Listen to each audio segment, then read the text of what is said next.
और पारदर्शिता लाने के लिए हम 7 डिमांड आपके सामने रख रहे हैं। और अगर आप परीक्षा ले रहे हैं तो एडमिट कार्ड जल्द से जल्द आप जारी कीजिए।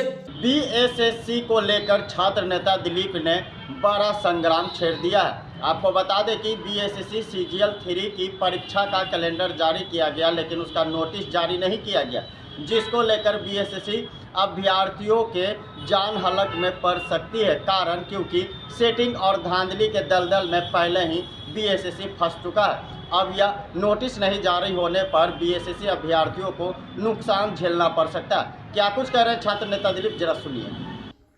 नमस्कार दोस्तों, मैं दिलीप कुमार।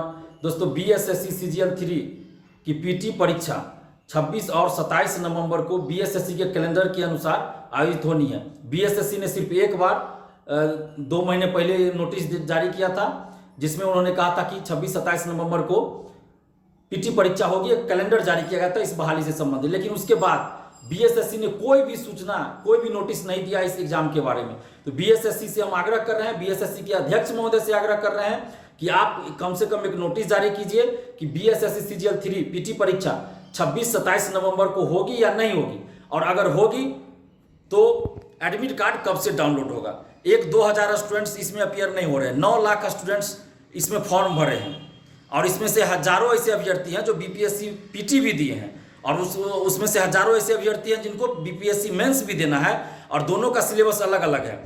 और 26-27 नवंबर को बीएसएससी सीजीएल 3 की पीटी परीक्षा होनी है, और 1 महीना बाद 67वीं मेंस परीक्षा होनी है बीपीएससी की। तो ऐसे में परीक्षार्थी परेशान है कि वो मेंस की तैयारी करे, बीपीएससी मेंस की, या सीजीएल 3 के पीटी परीक्षा की तैयारी करे। दोनों का सिलेबस अलग अलग है। तो इसलिए बीएसएससी ये स्पष्ट कर दे कि 26-27 नवंबर को पीटी परीक्षा होगी या नहीं। अगर आपको लेना है परीक्षा तो आप नोटिस जारी कर दीजिए, ताकि परीक्षार्थी उस अनुसार अपनी तैयारी करे। और ये भी बता दीजिए कि कब से एडमिट कार्ड डाउनलोड होगा, क्योंकि हजारों ऐसे अभ्यर्थी हैं जो बिहार से बाहर, दिल्ली, कहीं मुंबई, कहीं और रहते हैं। हजारों ऐसे अभ्यर्थी हैं जो जॉब में हैं, उनको छुट्टी लेके आना पड़ेगा, और जो बाहर है उनको रिजर्वेशन करा के भी आना पड़ता है। तो इसलिए आप कम से कम 20-25 दिन पहले आपको एडमिट कार्ड तो आपको दे देना चाहिए ना। 20-25 दिन पहले तो एडमिट कार्ड आपको दे देना चाहिए, ताकि पता चल जाए किसका सेंटर कहाँ है, वो उस अनुसार अपना तैयारी करें, रिजर्वेशन कराए, जैसे जाना हो व्यवस्था करें। लेकिन आप अभी तक ये कंफर्म नहीं कर रहे हैं कि 26-27 को पीटी परीक्षा होगी या नहीं। तो बीएसएससी के अध्यक्ष महोदय से हम आग्रह कर रहे हैं कि आप एक नोटिस जारी कर दीजिए, जिसमें ये बता दीजिए कि 26-27 नवंबर को पीटी परीक्षा होगी या नहीं।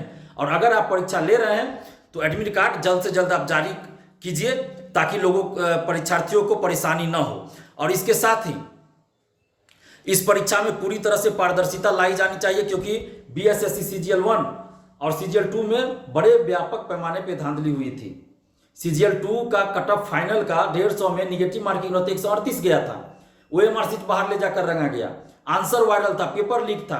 तो ये घटना फिर से नहीं होनी चाहिए, पेपर लीक नहीं होना चाहिए, किसी तरह से आंसर वायरल ना हो और ओएमआर सीट बाहर ले जाकर न रंगा जाए। इसके लिए पूरी पारदर्शिता के साथ इस बहाली को पूरा कीजिए। और पारदर्शिता लाने के लिए हम 7 डिमांड आपके सामने रख रहे हैं, बीएसएससी के सामने 7 मांग रख रहे हैं, जिसमें पहला मांग हमारा है ओएमआर सीट की कार्बन कॉपी और क्वेश्चन बुकलेट परीक्षार्थियों को परीक्षा समाप्ति बाद दिया जाए। दूसरा डिमांड हमारा है आंसर की जारी हो, और रिजल्ट प्रकाशन के साथ ही कटअप और सभी परीक्षार्थियों का मार्क्स बताया जाए। हमारा तीसरा डिमांड है कि 67वीं बीपीएससी पीटी पुनर्परीक्षा की तरह क्वेश्चन बुकलेट पर क्यूआर कोड हो, हर एक पेज पर क्वेश्चन बुकलेट नंबर दिया जाए। हमारा चौथा डिमांड है सभी सेंटर पर जैमर लगा हो, हर एक रूम में हर एक परीक्षार्थी का वीडियोग्राफी हो और बायोमेट्रिक अटेंडेंस लिया जाए, ताकि अगर किसी के बदला में कोई और बैठा हो, स्कॉलर बैठा हो, तो मेंस में वो पकड़ा जाए। अगर मेंस में भी नहीं पकड़ा गया तो जब काउंसलिंग होगा उस समय वो पकड़ा जाए। तो इसलिए बायोमेट्रिक अटेंडेंस हर परीक्षार्थी का होना चाहिए, हर हाल में होना चाहिए। हमारा 5वां डिमांड है मोबाइल, ब्लूटूथ या इस तरह का कोई भी उपकरण किसी भी परिस्थिति में किसी भी अभ्यर्थी के पास एग्जाम हॉल में न रहे, इसकी व्यवस्था बीएसएससी हर सेंटर पर करे। हमारा 6ठा डिमांड है कि पीटी का सेंटर गृह जिला में न दिया जाए और न ही बहुत दूर दिया जाए, बल्कि पीटी का सेंटर गृह जिला के अगल बगल जिला में दिया जाए, यानी गृह जिला के आसपास में दिया जाए, ताकि परीक्षार्थियों को परीक्षा देने के लिए आने जाने में कोई परेशानी ना हो। तो इस बात का पूरा इंतजाम करे बीएसएससी कि पीटी का सेंटर हर हाल में अभ्यर्थियों के गृह जिला के अगल बगल जिला में दिया जाना चाहिए।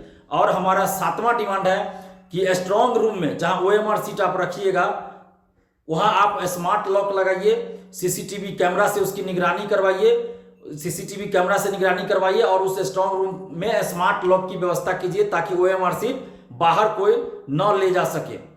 बाद में जैसे होता है कि OMR सीट बाहर ले जाकर रंगा जाता है, तो ऐसी बात नहीं होनी चाहिए, इसलिए स्मार्ट लॉक की भी व्यवस्था आप कीजिए। इन सभी 7 मांगों पे आप गंभीरतापूर्वक विचार कीजिए अध्यक्ष महोदय, और इन सभी मांगों को आप लागू कीजिए, क्योंकि ये बिहार के लाखों युवाओं के भविष्य का सवाल है। जैसा कि पहले CGL 1 CGL 2 में बड़े पैमाने पे धांधली हुई, तो ऐसी धांधली ना हो इसके लिए इन 7 मांगों पे आप गंभीरतापूर्वक विचार कीजिए और इन 7 मांगों को आप लागू कीजिए। अगर आप ऐसा नहीं कीजिएगा अध्यक्ष महोदय तो फिर हम लोग आंदोलन करने पे विचार करेंगे। हमें कोई शौक नहीं होता आंदोलन करने का, जब हमें मजबूर किया जाता है तब हम सड़क पे उतरते हैं या आयोग जाकर आंदोलन करते हैं। तो BSSC के अध्यक्ष महोदय, ये 9 लाख स्टूडेंट्स के भविष्य का सवाल है, ये बिहार के युवाओं के भविष्य का सवाल है, तो इसलिए इस बहाली में किसी भी तरह की कोई गड़बड़ी नहीं होनी चाहिए, धांधली नहीं होनी चाहिए और पूरी पारदर्शिता लाई जानी चाहिए। इसलिए इन 7 मांगों पे आप गंभीरतापूर्वक विचार करके इन मांगों को लागू कीजिए। अगर इन मांगों को लागू नहीं करते हैं तो फिर हम लोग आंदोलन करेंगे। और जितने भी अभ्यर्थी हैं सबसे आग्रह कर रहे हैं कि आप लोग पढ़ाई अपना जारी रखिए और जब तक कोई ऑफिशियल नोटिस नहीं आता है तो 26-27 नवंबर को परीक्षा होगी, यही मान के आप तैयारी कीजिए और पारदर्शिता के लिए भी आवाज उठाइए। धन्यवाद, जय हिंद। तो आपने सुना कि छात्र नेता दिलीप ने कहा कि अगर नोटिस जारी नहीं होता है तो अपने अभ्यर्थियों के साथ महा आंदोलन किया जाएगा, क्योंकि BSSC CGL 3 की परीक्षा का नोटिस अभी तक जारी नहीं किया गया और कैलेंडर के अनुसार जो भी जारी किया गया उसकी सूचना नहीं दी गई है।